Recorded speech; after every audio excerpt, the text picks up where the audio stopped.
Good morning, dear students. I welcome you all to this new class of social science where we are going to start with the new chapter, chapter 5 history when people rebel 1857 and after.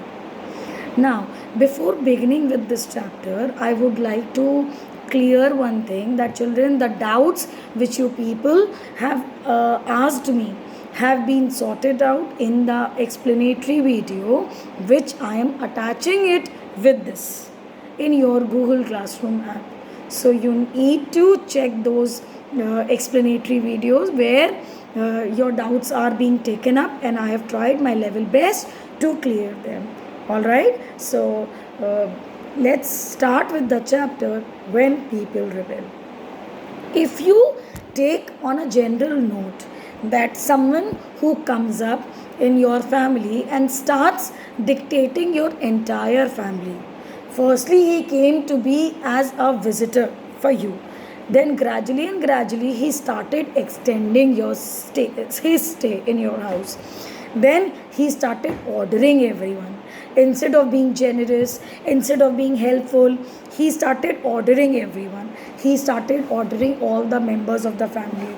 He started exploiting your resources. He started dominating you all. You people are not allowed to move anywhere without his permission. So what return feeling you will be having in yourselves? Obviously the rebellious feeling. Everybody in the house will not like his stay, and you people will be feeling suppressed, angry, and you people will be rebelling against that visitor. Similar was the case with our country, India.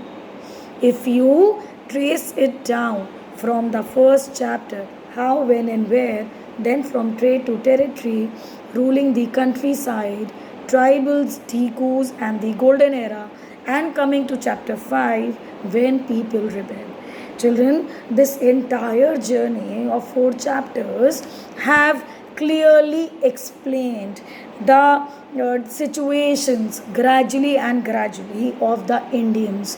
How Indians were feeling suppressed, anxious, discontented, then unsatisfied, then they were very angry, very anxious to know what is wrong. So everywhere the feeling was just very cold.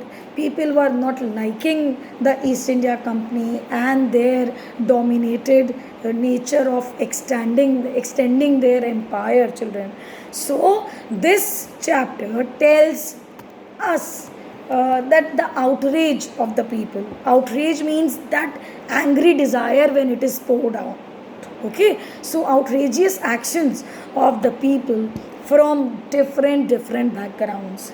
From different backgrounds, people started showing their discontented feeling, their hatred, their discontentment, disconnectivity with the Britishers, and in nutshell, if you say, their angry emotions.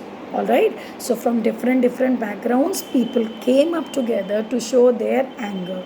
For whom? For the Britishers. Why? Because they were being suppressed.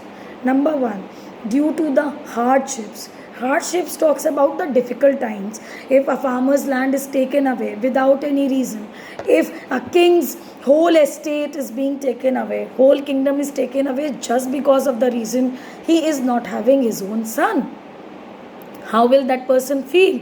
So the hardships means the tough times, the suppression, people were being suppressed by the Britishers, and the different policies, isn't it? So all these things came up together through what? Through deep angry desires of the Indians against Britishers, isn't it? And then the changes made by them in their policies thereafter. So this is the simple introduction of the chapter, that how people from different background turned out with their outrageous desires outrageous actions against the Britishers because of the hardships, because of the suppression, and because of the policies that Britishers have made. And after that, what changes East India Company tried to bring in. So this all is going to be covered in this chapter, but in today's class I thought just to share the introduction. But remember, you have to log in to your Google Classroom apps so that you get to know what the teacher is teaching and the chapter is clearly comprehended by you all. So thank you so much, children. Have a nice day, but please do watch the explanatory video to the problems you people have brought up in the live classes. Thank you so much. Bye bye and take care.